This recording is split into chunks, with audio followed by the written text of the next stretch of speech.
Salut à tous et bienvenue sur cette interview technique un petit peu différent qu'on fait là. On est à la 3e ou 4e vidéo sur Rainbox, sur du Due, sur du X, sur plein de choses dont on va parler. On est toujours dans le cadre de la campagne crowdfunding initiée par Rainbox. Donc, Nico va nous en redire deux, trois petits mots. Si vous n'avez pas vu les deux lives qui ont précédé, Nico, salut, merci d'être là.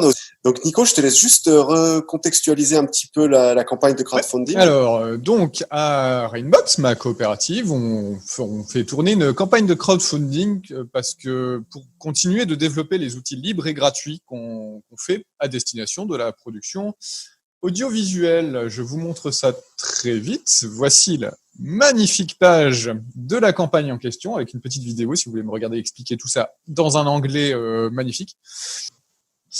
Donc voilà la page. Okay. Et notre but, c'est de pouvoir financer plein d'outils, une nouvelle génération d'outils libres et open source pour aider la prod audiovisuelle.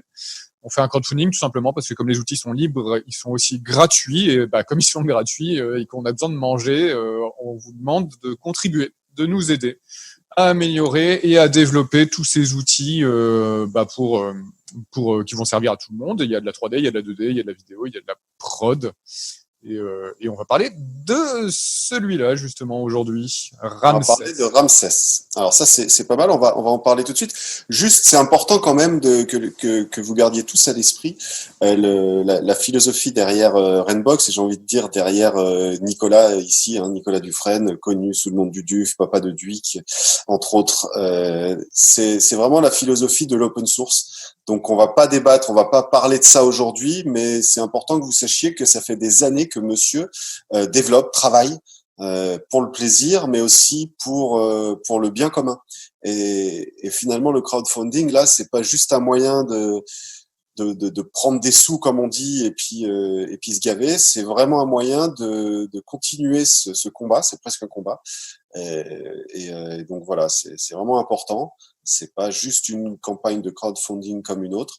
C'est vraiment là, on a l'occasion de soutenir un des grands acteurs du monde open source, en tout cas dans notre milieu, qui est le motion, la 3D, la production du visuel. C'est quand même important. Voilà, donc cette page Indiegogo, de toute façon, le lien sera dans la description, bien évidemment, de la vidéo. À la limite, si tu peux arrêter le partage là, et on va revenir de toute façon dessus, parce que tu vas nous expliquer l'outil. Ce qu'on essaie de faire, nous, c'est que les outils sont... en fait, on n'est pas développeur. Rainbox, c'est pas une boîte de dev. On fait des films, d'abord et avant tout. On fait Mythoman avec Seb, entre autres. Et les outils, on les fait parce qu'on en a besoin et on est les utilisateurs des outils. Et je pense que c'est une des forces de ce qu'on fait, au-delà du fait que ce soit libre, c'est que c'est taillé sur mesure pour des vrais utilisateurs pro. On n'est pas des développeurs qui essayons de faire un outil qui va être vendu, machin et tout. On fait des outils tels qu'on en a besoin et qui sont vraiment utilisés, testés en prod, quoi. Et je pense que ça fait aussi la différence. C'est ce qui a fait le succès du X, j'en suis convaincu. Mm-hmm. Oui, certainement. Ça, c'est un vrai plus, comme tu dis. Ce lien direct avec la prod est souvent manquant, et on le voit bien d'ailleurs quand il y a des retours, des allers-retours entre développeurs de logiciels, utilisateurs, et c'est un vrai plus, clairement, que vous avez là. Il y a pas mal d'outils qui existent chez vous. Le plus connu, comme on l'a dit, c'est Duic. Je sais plus combien 1 million de lignes de code, quelque chose comme ça, un truc assez qui est bientôt un standalone vraiment à part entière, et c'est une marque de fabrique utilisée dans le monde entier. Mais comme tu l'as dit, il y a plein d'autres outils que vous avez développés, que vous développez encore et que vous allez développer pour des utilisations réelles sur le terrain en prod. Et celui qui va nous intéresser aujourd'hui, c'est Ramsès. Ramsès. Donc rien que le nom déjà, il tue. Donc Ramsès, c'est pour The Rainbox Asset Management System. C'est ça. Un outil pour organiser vos prods. Tout à fait. Voilà. Alors c'est quoi? C'est quoi un asset? Dis-nous en plus. Voilà. Partage ton écran. On est chaud, on écoute. C'est parti. C'est l'écran 2 que je partage. Voilà. Donc en fait, Asset Management System. Donc, on va repartir vite fait de ce que c'est un asset pour être bien d'accord et vous expliquer un peu l'idée du truc. C'est pas nouveau, hein, on n'est pas les premiers à développer ce genre de logiciel. Je vous expliquerai après pourquoi on a décidé de faire le nôtre et ce qui nous différencie. Mais donc, quand on fait une prod de film, au sens super large, hein, même de jeux vidéo d'ailleurs, quand on fait une prod, on va dire audiovisuelle, on a ce qu'on appelle des assets. Les assets, c'est en gros les éléments qu'on va réutiliser dans la prod à divers moments, à divers endroits. Ici, j'ai pris un exemple. Voici un dossier de prod de long métrage sur lequel on travaille. Donc un long métrage en prod actuel, enfin en pré-prod en 3D sur Blender d'ailleurs. Et pour comprendre, j'ai juste à vous montrer comment sont rangés les dossiers de la prod. On a 3 dossiers ici pour l'instant parce qu'on est assez tôt dans la prod. On a un dossier justement assets qui va contenir les fameux assets que je vais vous montrer. Le dossier pré-prod contient les dossiers administratifs, l'animatique, ce genre de choses, ce qui sert pour partout en fait, ce qui encadre un peu le projet. Et le dossier shots contient les plans, une répartition par plan de tout ce qu'on a besoin. Et c'est ça qui nous intéresse, ça va être ces dossiers assets et shots, en fait, les dossiers qui correspondent à la fabrication du film. Si je vais dans assets, on va voir qu'on a des sous-dossiers correspondant au type d'assets, accessoires et personnages. Pour l'instant, il n'y a que ça. Il y aura un dossier décor, il y aura un dossier son, il y aura un dossier et ainsi de suite. Il y a des dossiers par type d'assets, en fait, et dans chaque dossier, on va avoir les personnages en question. Et dans le dossier des personnages, là, on voit les différentes étapes de fabrication de chacun des personnages. Donc ici, pour un perso, on a le concept, la modée, le rigging, les textures, et c'est à peu près tout. Puisque une fois que ça s'est fait, l'asset, lui, va être utilisé dans les plans, dans les shots. Et là, il va passer dans shots. Alors, la prod n'est pas commencée, donc il y a juste un dossier exemple pour l'instant, mais il y aura un dossier par shot. Et dans les dossiers des shots, il y aura différentes étapes de fabrication des shots, c'est-à-dire animation, lighting, rendu, compo, en gros. Donc un asset, c'est ça, en fait, c'est un élément qui va pouvoir être réutilisé dans différents à différents endroits dans l'œuvre, on va dire. Et le shot, finalement, en réfléchissant, le plan du film est aussi lui-même un asset, parce qu'un shot, un plan peut très bien être réutilisé à différents endroits. C'est aussi un truc avec différentes étapes de fabrication dedans. Au niveau de la réutilisation, vous avez tous vu Dragon Ball, hein, vous savez jusqu'où on peut aller. et donc voilà, Rainbox Asset Management System est un outil dont le cœur des features, le truc important, c'est justement la gestion de ces différents assets. Autrement dit, savoir où ils en sont dans la fabrication, à quelle étape, est-ce qu'ils sont commencés, finis, à faire. Connaître les dépendances aussi, puisqu'on ne peut pas faire l'animation si on n'a pas fait le rigging, on ne peut pas faire le rigging si on n'a pas fait la modée. Donc l'outil va connaître les dépendances et va être capable de dire à l'animateur, bah attends, ça tu peux pas le faire puisque le rigging il n'est pas encore fait, donc ça sert à rien de t'attaquer cette animation-là. Et il va pouvoir comme ça organiser un petit peu toute la prod, lier la sauce en fait, et à nous permettre aux producteurs notamment et à celui qui gère les sous aussi, d'avoir une espèce de barre de progression de là où ça en est, faire des statistiques, permettre au graphiste de savoir ce qu'il a à faire. Ça va vraiment organiser tout le truc pour les prods, comme ça où on a beaucoup d'assets et que c'est compliqué à gérer. C'est énorme, dis donc. Ça va mettre. Ce que je trouve dingue, c'est le côté, il va être capable de dire attention, t'as pas encore fait ça. C'est un outil. Là, c'est une aide, donc ouais. Plus qu'un simple outil là. Ok. Et donc là, t'es tout à l'intérieur, hein, c'est ça. De quoi ? J'ai pas entendu. Là, t'es à l'intérieur de l'outil ou ce qu'on voit là. Ouais. C'est juste. Non, ça c'est voilà. Notre serveur à nous, c'est juste des dossiers. Ok. Je vais ouvrir l'outil après pour vous montrer. D'accord. Alors, ce qu'il y a à voir de l'outil pour l'instant, puisque évidemment, si on fait le crowdfunding, c'est pour le finir. Donc, pour l'instant, il y a juste une espèce de proof of concept, mais vous allez voir un petit peu l'idée, quoi. Et vous l'avez donc testé, comme tu l'as dit, bêta-testé avec Seb sur Mythomen, c'est ça ? Tout à fait. Donc, Mythomen était un peu cette pré-version alpha où il n'y a pas encore beaucoup de features. Hein. Il n'y a pas tout ce que je raconte là, il n'est pas encore forcément fini et implémenté dedans, okay. Mais il y a le cœur du truc, le noyau, quoi. De commencer à le tester très tôt pour être sûr déjà que notre noyau sur l'idée, sur le concept même, il fonctionne avant d'ajouter des briques, quoi.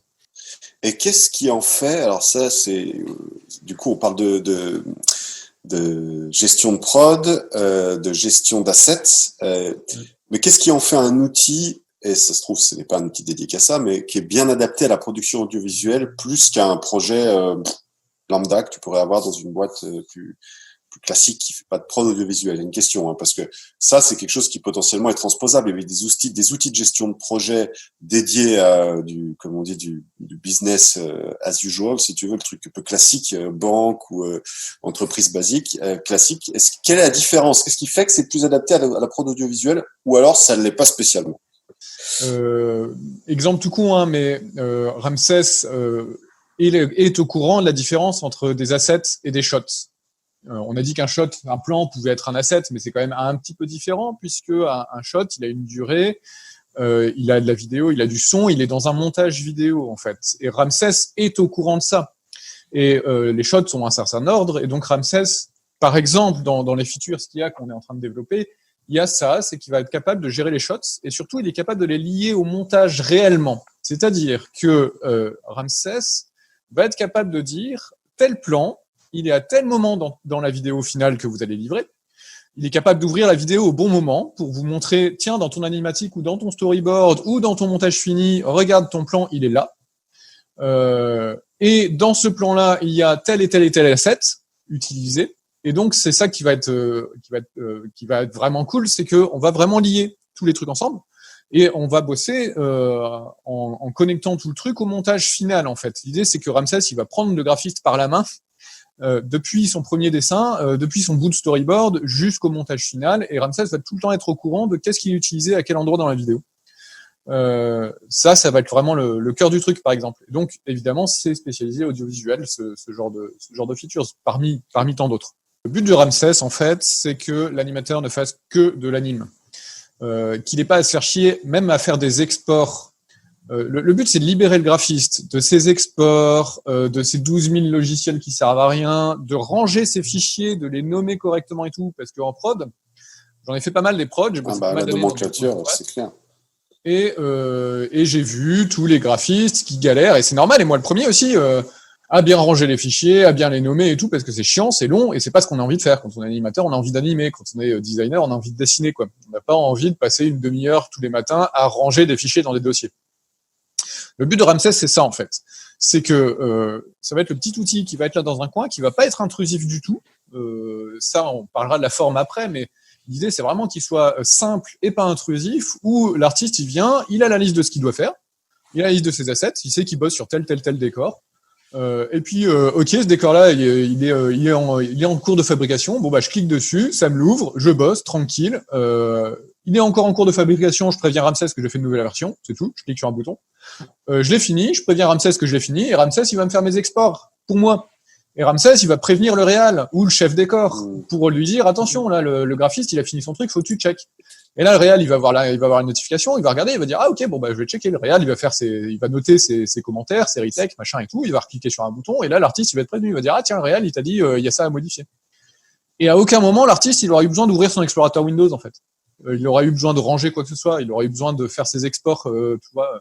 L'idée, c'est ça, c'est vraiment d'essayer de fluidifier toutes ces conneries-là pour se concentrer sur le travail artistique, en fait, et que l'opérateur compo, tout à la fin de la chaîne de prod, il soit pas en train de se dire, ah merde, j'ai pas les exports dont j'ai besoin, il faut que je refasse ces exports parce qu'ils sont pas la bonne taille, parce que c'est pas séparé comme il faut. Là, c'est une vue triée par plan. L'idée, c'est que, bon, là, c'était vraiment un peu brut de décrochage. Ça veut dire, c'est une vue, tu vois tout. Et en même temps, c'est pas mal parce que tu as une vraie vision d'ensemble, quoi. Tu vois la dominante de couleur de ton tableau. Évidemment, après, l'idée, c'est que le tableau n'affichera que les assets sur lesquels la personne travaille. Et puis, il va afficher des aperçus, des images, des choses comme ça. D'accord, donc utilisateur, nom d'utilisateur lié, ok. Voilà, c'est ça. Là, c'est le film entier. Donc, tu as la liste des shots. Chaque ligne, en fait, c'est un plan dans le film. Et chaque case, avec sa couleur, c'est un asset. Et dans différentes étapes de travail, en fait.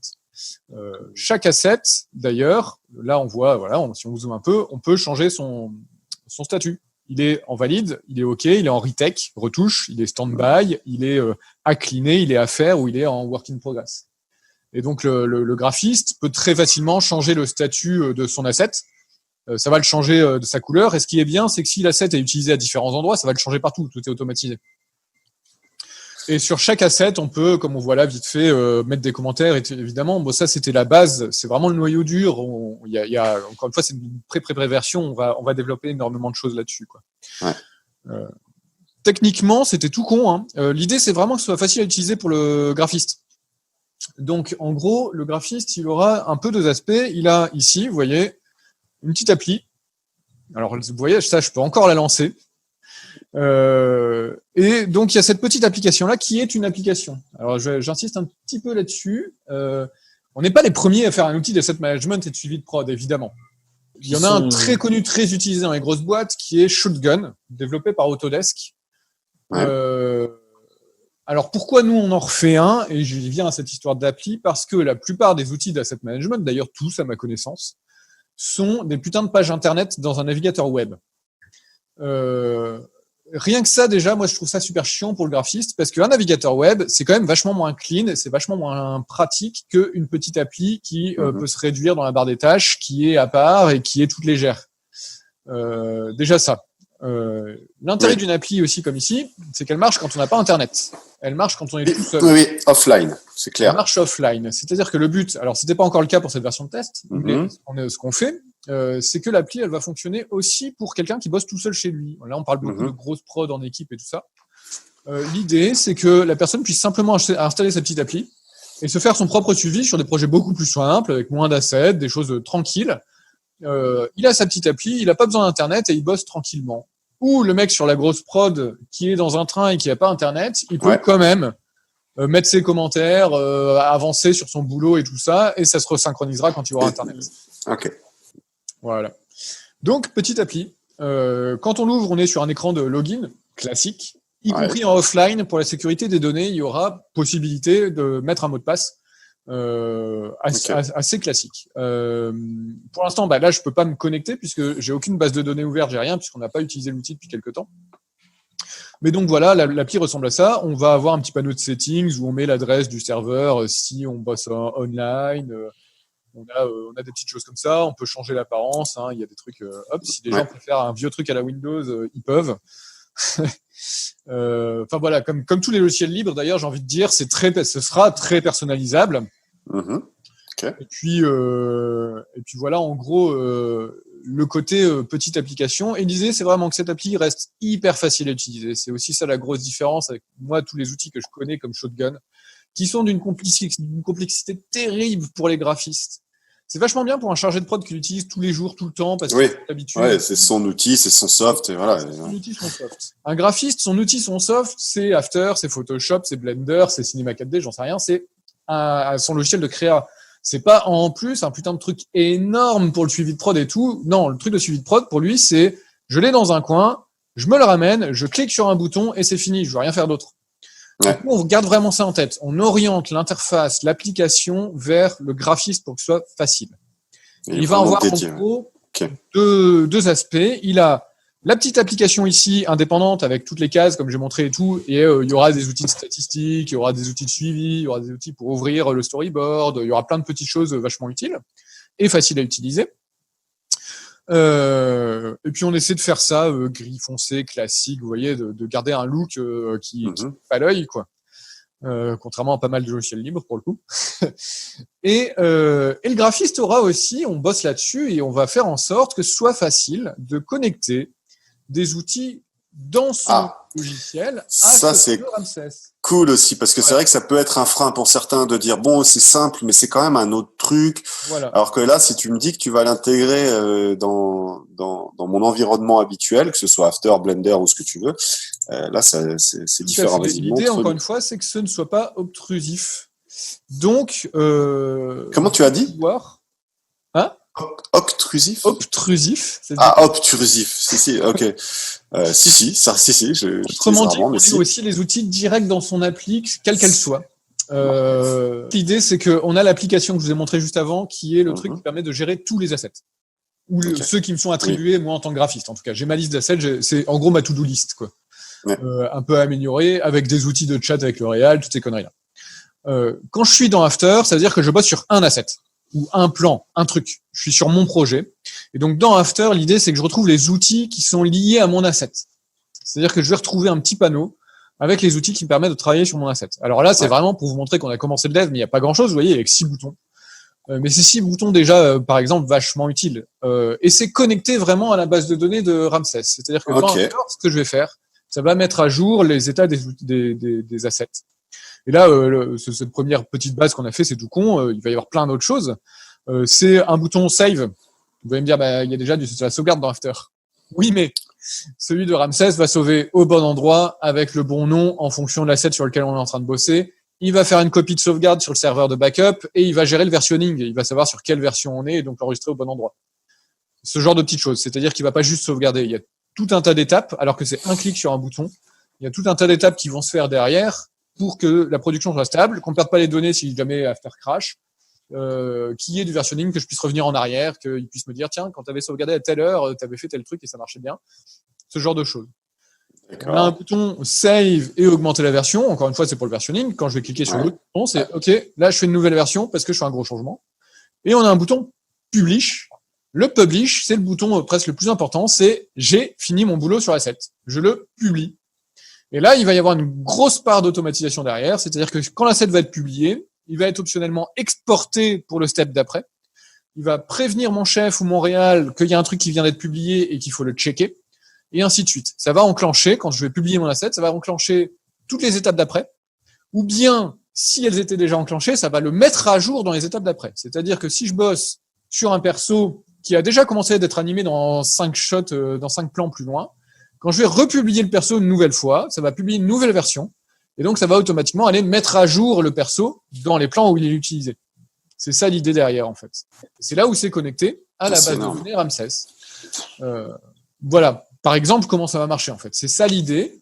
Et après, il y a d'autres boutons, c'est des outils de backup. Ici, bon, je vais pas rentrer dans le détail, mais en gros, ça permet de backuper un projet animé sur After Effects en un petit clic. Ça va aller chercher tous les plans. Donc, il y aura aussi ce genre d'outils. La prod est finie, on veut ranger. On va avoir des outils ici que j'ai ajoutés pour After qui vont aller chercher tous les plans, toutes les dépendances, qui vont tout rassembler, faire un bon gros zip, bien rangé dans le serveur de backup. Et puis, boum, en un clic, on va être sûr que la prod est finie et qu'on a bien archivé le truc correctement. Oui. Énorme. Voilà, avec des options pour vraiment énorme. Projet, classique, quoi. Donc c'est ça l'idée, c'est d'automatiser plein de choses. Et là où c'est intéressant, c'est que nous, on développe nos propres outils. Par exemple, dans After, on va proposer un panneau After Ramsès, mais ce qu'on va proposer, c'est un exemple en fait. Et on va le faire aussi dans Blender. Mais ça va être juste des exemples, parce que Ramsès, ça reste le cœur, ça reste la base de données et l'application qu'on a vue.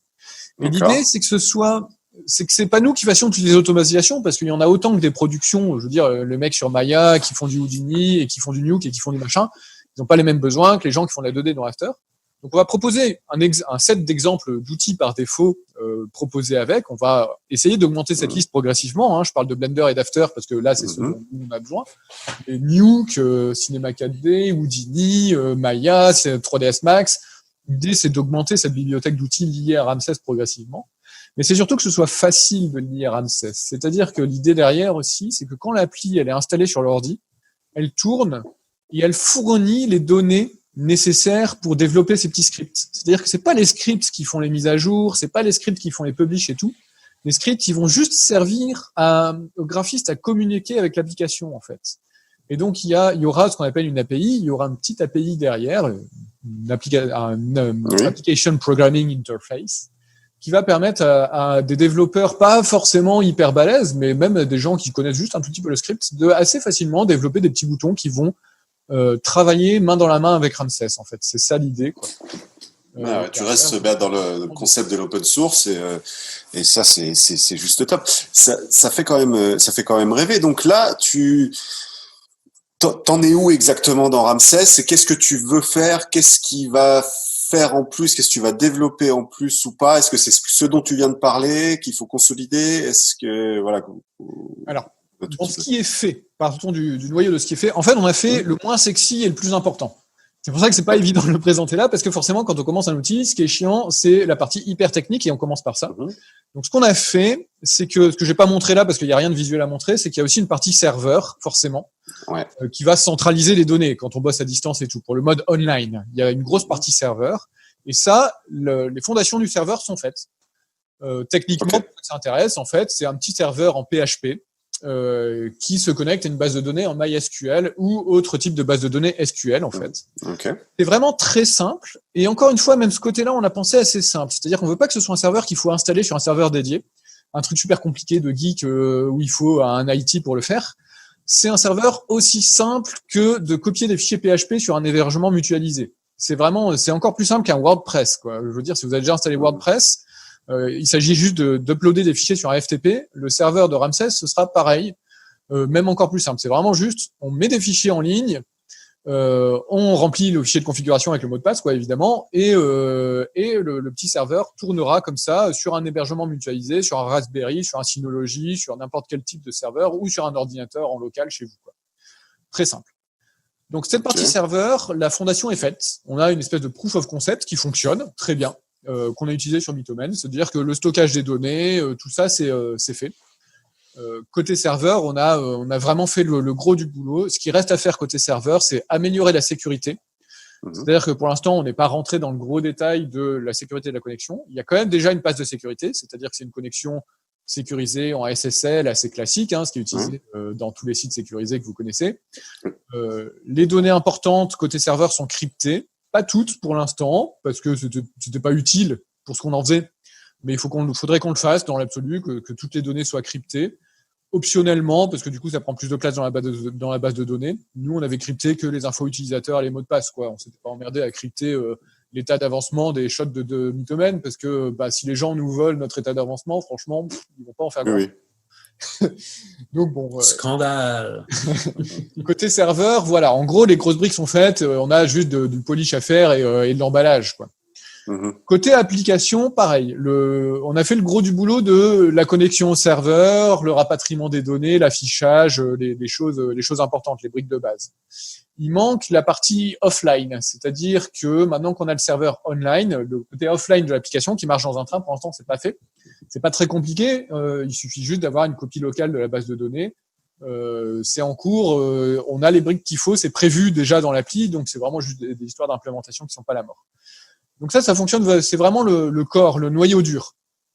C'est ce qui est fait. Ce qui reste à faire, c'est toutes les features un peu plus avancées dont on a parlé. La brique suivante sera l'API, justement, qui permet de connecter les outils dans After Effects, dans Blender, dans ce que vous voulez, à l'appli Ramsès. Cette API, pareil, les briques de base sont faites, puisqu'on a Ramsès After qui fonctionne déjà. On a déjà des choses. Ce qui est intéressant aussi, d'ailleurs, c'est que cette API est très semblable et réutilise des briques communes avec d'autres outils que nous, on développe. Par exemple, le média encodeur, Dum, a aussi une API, puisqu'on peut lancer les rendus depuis After. On parlera de Dum où on a parlé de Dum dans une autre émission. Mais ce qui est intéressant, c'est que du coup, on réutilise les mêmes briques dans les mêmes outils. Donc ça, c'est des choses à finir dans Ramsès. Ça, c'est le technique. Et tu penses que, parce que ça va intéresser aussi les gens qui potentiellement en auront besoin et participeront à la campagne, en termes de temps, est-ce qu'on est sur 1 année, 2 ans, 6 mois, tu imagines, ça dépendra, au moment où ça dépendra du crowdfunding, j'imagine, c'est-à-dire que s'il y a 0 et que, voilà, évidemment. Du coup, ce qu'on a fait dans le crowdfunding, c'est qu'on a défini différents paliers, level, en fonction de ce qu'on récolte en argent.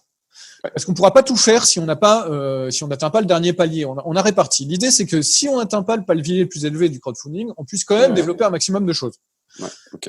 Et pour être transparent un peu sur ce qu'on est capable de faire avec l'argent qu'on a. Évidemment, si on a 10 000 euros, on ne va pas faire les mêmes choses que si on a 100 000 euros. Donc, il y a un certain nombre de paliers. Et donc, ça dépend pas mal de ça. Si on n'est qu'au premier palier, ce qui a développé va aller très vite parce que on va pas faire beaucoup de choses forcément. En gros, si on atteint les 2-3 premiers paliers, les 2 premiers paliers, on va dire, du crowdfunding, on développe d'ici janvier 2021, à peu près. Je vais pas m'engager sur des axes fermés définitifs. Oui, pas de problème. Chose à la louche. Mais en gros, c'est ça, c'est que si on atteint le 2e palier, on développe vraiment le cœur de ce qui est important pour nous et on le fait d'ici la fin de l'année, en fait. On commence pas tout de suite, en fait, parce que déjà, il faut que la campagne se termine. Ensuite, il y a l'été qui passe. En été, c'est toujours un peu compliqué de mettre en place des choses parce que pour recruter, c'est plus compliqué. Enfin, on prend le temps de récolter les fonds, d'organiser les choses pour s'y mettre, en fait, juste après l'été, en septembre. Du coup, après quelques mois de dev, et on aurait des premières versions avec les briques les plus importantes en fin décembre. Et par contre, si on atteint les paliers les plus élevés, si on va jusqu'au 5e, là, le développement continuera après. Mais quoi qu'il arrive, on va... en fait, les paliers sont quand même pensés comme un cheminement logique. Donc, quoi qu'il arrive, on aura des versions avant que ce soit fini. En fait, on va sortir le truc progressivement et on ajoutera les features petit à petit. Mais donc, ça permettra de prendre un peu plus de temps ou de recruter plus de monde et d'aller vite.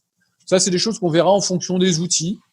Ramsès se prête bien, par exemple, au développement à plusieurs parce qu'il y a une partie serveur en PHP, il y a une partie application en C++, offline, une partie After en JavaScript, il y a une partie Python pour Blender. Enfin, du coup, c'est facile de bosser en équipe là-dessus, donc ça dépendra des outils.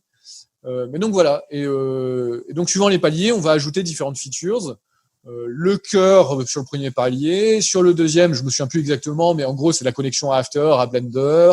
Le troisième, il y a la connexion au logiciel de montage et aux fichiers vidéo du montage, du storyboard, de l'animatique. Il y a la messagerie, il y a plein de choses en fait comme ça qui sont des briques qu'on va ajouter petit à petit. Donc voilà, l'idée c'est ça, c'est de réussir à récolter le plus possible de fonds sur le crowdfunding pour être capable d'avoir l'appli la mieux terminée possible dans les 12 à 18 mois qui suivent, en gros quoi, mais par étapes. Ok. Bon, bah c'est très bien tout ça. Ça me semble bien. On a bien fait le tour de l'outil et de ses fonctionnalités. Est-ce qu'on oublie des choses? Est-ce qu'il y a des choses que tu voudrais rajouter? Non, c'est un outil vraiment top. On le voit de toute façon. On simplifie. La valeur ajoutée est énorme. Le gain de temps est phénoménal.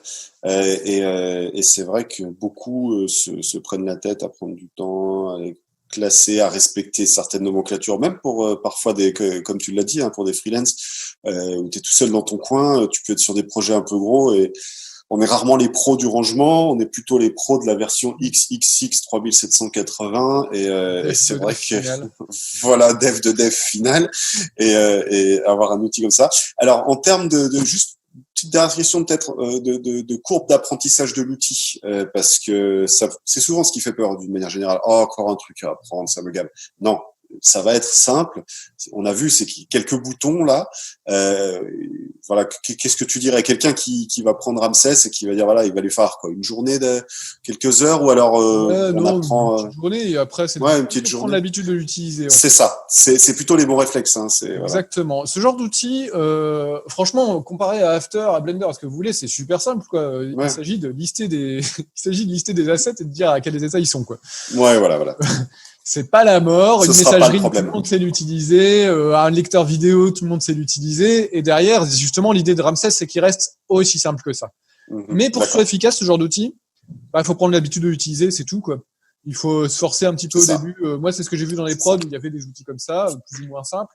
C'est que il faut que le graphiste se dise au lieu de il faut perdre un peu certaines habitudes de foutre ces fichiers n'importe comment dans l'explorateur Windows et de passer par Ramsès pour ouvrir et fermer les fichiers ou faire des versions par exemple. Un truc tout con par exemple dans After, vous avez vu il y a un bouton save version. Ce que j'ai fait, c'est que j'ai viré le CTRL S de After et je l'ai mis sur le CTRL S de Ramsès à la place. Ça c'est aussi des choses qu'on fait, c'est que pour me forcer, et ça marche bien du coup. Quand je fais CTRL S maintenant dans After, je ne fais plus le CTRL S de After, je fais CTRL S de Ramsès. Donc automatiquement, quand tu veux retrouver tes trucs, tu dois aller dans Ramsès. Donc du coup, tu restes dans l'environnement. Et comme Ramsès, c'est un outil qui va aller ranger les fichiers avec son rangement à lui que j'ai configuré, mais qui est pas aussi simple que de mettre tous les projets After en vrac dans mon dossier. ça fait qu'on prend l'habitude très vite en fait de l'utiliser. C'est clair. L'habitude très vite en vrai, mais c'est juste ça le truc. C'est un guide à un moment donné. Hein. Voilà, c'est ça. Ouais, c'est en utilisant, donc je comprends bien. Et quelque part, je suis en train de me dire, est-ce que on pourrait pas utiliser Ramsès dans le cadre des recherches, par exemple, pour un monteur vidéo classique? Oui, ça marcherait aussi. Complètement. Et parce que c'est un élément, à partir du moment où tu peux nommer un élément et l'utiliser quelque part, ça peut devenir un asset. Donc les assets peuvent être des rushs pour le monteur et du coup, les assets il peut les assigner à des différentes parties, à des plans, il peut faire la liste de ce qu'il y a à faire dessus, et puis ces rushs ils peuvent avoir des étapes de travail, de retouche colo, d'ajout d'affixe, de trucs. De la même manière. C'est une feature dont j'ai pas parlé d'ailleurs, qui est prévue, qu'on voulait faire sur Mytomen, mais on n'a pas eu le temps. Donc on avait fait nos colonnes comme ça. Pouvoir customiser bien sûr les tâches. Et en fait, justement pour ça, on a prévu une super feature, et ça c'est dans les premiers paliers parce qu'on en a vraiment besoin, c'est qu'on va avoir une vue nodale de définition des différentes tâches et du pipeline. D'accord. C'est-à-dire qu'on va pouvoir dessiner de manière nodale, de dire, tiens, notre chaîne de fabrication, il y a telles étapes. Le rig, la modélisation, la texture, je prends la 3D parce qu'il y a plus d'étapes qu'en 2D. rig, texture, modélisation, shader, matériaux, lighting, animation, compo, rendu compo. On a tout ça. Et en fait, dans une vue nodale, on va pouvoir carrément, non seulement définir la liste de ces choses-là, ce qu'on a fait sur Mythoman, c'était juste. Là où on va aller plus loin, c'est qu'on va pouvoir les connecter pour avoir les dépendances. C'est-à-dire qu'on va avoir une vue nodale qui va pouvoir nous permettre de dire, pour faire l'animation, on a besoin d'avoir le rig et la modé. Pour faire le lighting, on a besoin des shaders, de la texture, du rig, de la modé, de l'animation. Et ainsi de suite. Et donc, on va pouvoir créer un schéma du pipeline comme ça en vue nodale. Et ce que ça va permettre de faire à terme, c'est que une fois qu'on a la vue nodale, on a les liens entre les différents steps. Et donc, sur chaque lien, c'est là où on va pouvoir faire deux choses. On va pouvoir définir les types de fichiers des liens, c'est-à-dire que ça va définir quels vont être les types de fichiers qui permettent l'export d'un step pour l'import dans le suivant.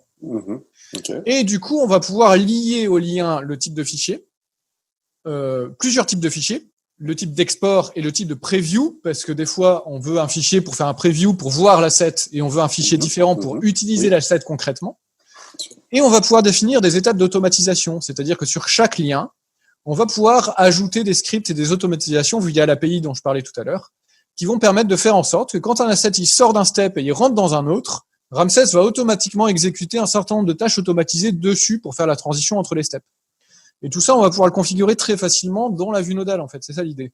C'est qu'on aura vraiment une vue générale. On aura vraiment une vue générale, exactement. Voilà, le tableau est en très détaillé.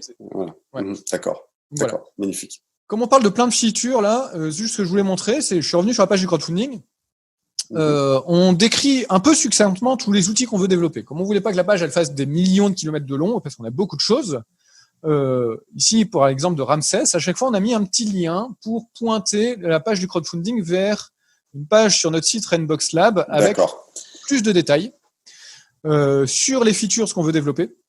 Donc là, vous allez retrouver des détails, des screenshots de si on a les features en fonction des différents niveaux. Et ces pages-là sont évolutives, c'est-à-dire que pendant la campagne, on continue de les mettre à jour en fonction des idées qu'on a, des choses qui se passent, des retours des gens. Et en particulier des retours des gens. On peut commenter ces pages-là. Et l'idée, c'est ça, c'est qu'on est encore dans une démarche de fabriquer les outils de tout le monde, pas les nôtres. On fabrique les outils de la communauté. C'est pour ça qu'on vous demande de les financer, parce qu'ils sont pour vous. Donc, comme ils sont pour vous et que vous les financez, même si c'est nous qui les fabriquons, vous avez votre mot à dire sur ce qu'on va faire dedans. Donc, si vous avez des idées, des commentaires, n'importe quoi, n'hésitez pas à aller sur la page des outils du crowdfunding et ajouter un petit commentaire en bas si l'outil vous intéresse et que vous avez des idées en plus de ce qu'on a décrit ou des précisions ou n'importe quoi à ajouter ou juste des trucs sympas, des mots sympas, on les prend aussi, c'est important. La liste complète des outils sur notre site, si vous allez dans Tools, il y a un truc crowdfunding et si vous cliquez là-dessus, vous avez un petit encart pour tous les outils, ceux qui sont en vert là, tous les outils qu'on veut développer pendant cette campagne. Enfin, pas pendant la campagne, avec l'argent de la campagne. Et sur tous ces outils, vous avez une description détaillée et vous avez la possibilité de venir commenter. On relit les commentaires tous et on y répond s'il y a réponse à donner et ainsi de suite, quoi. L'idée, c'est que ce soit aussi un petit peu contributif par là. Non. Voilà. Magnifique. Magnifique. Bon, ça me paraît bien clair, hein, bien clair et complet en tout cas sur Ramsès. Mais quand on voit là la page que tu es en train de montrer, on sent qu'il y a de la suite dans les idées. C'est trop cool. Alors c'est vraiment trop bien. Trop bien. Bravo encore pour ces initiatives, pour cette philosophie dont beaucoup devraient s'inspirer. Franchement, c'est juste énorme. En tout cas, chez Motion Café, on pousse. Enfin voilà, vous faites partie de la famille. Ça, on le sait, mais ouais, non, c'est juste trop bien. Il n'y a pas grand-chose à dire. Et c'est surtout l'entièreté de ta démarche. C'est-à-dire de A à Z. Ta boîte est comme ça, tu vis comme ça, tu travailles comme ça. Donc ça, c'est et ça marche. J'ai de quoi manger, je gagne ma vie correctement. Et c'est ça qu'il faut noter aussi, quoi. Bah oui, bah c'est clair. Non, c'est sûr. Non, il n'est pas. Voilà, le gars se gave sur. Non, pas du tout. C'est juste top. Bravo. C'est vraiment bien tout ce que tu fais. Bah écoutez, messieurs, on arrive gentiment à la fin de la présentation de cet outil. Bah ouais, je voudrais juste souhaiter, du coup, bon courage à toute l'équipe de Rainbox pour ce crowdfunding. Un grand bon courage. On va avoir. Ah oui, on va avoir l'occasion d'en rappeler. On a des lives prévus encore. Tout ça, bien sûr, sera visionnable ad vitam aeternam. Enfin, donc jusqu'à ce que YouTube coule. Voilà, jusqu'à ce que YouTube coule, ce que j'allais dire. Merci en tout cas. Peertube, la plateforme libre et décentralisée de partage de vidéos. Oui. Bon, merci en tout cas, Nico. On se revoit très vite pour d'autres lives. Avec grand plaisir. À très vite. Ciao.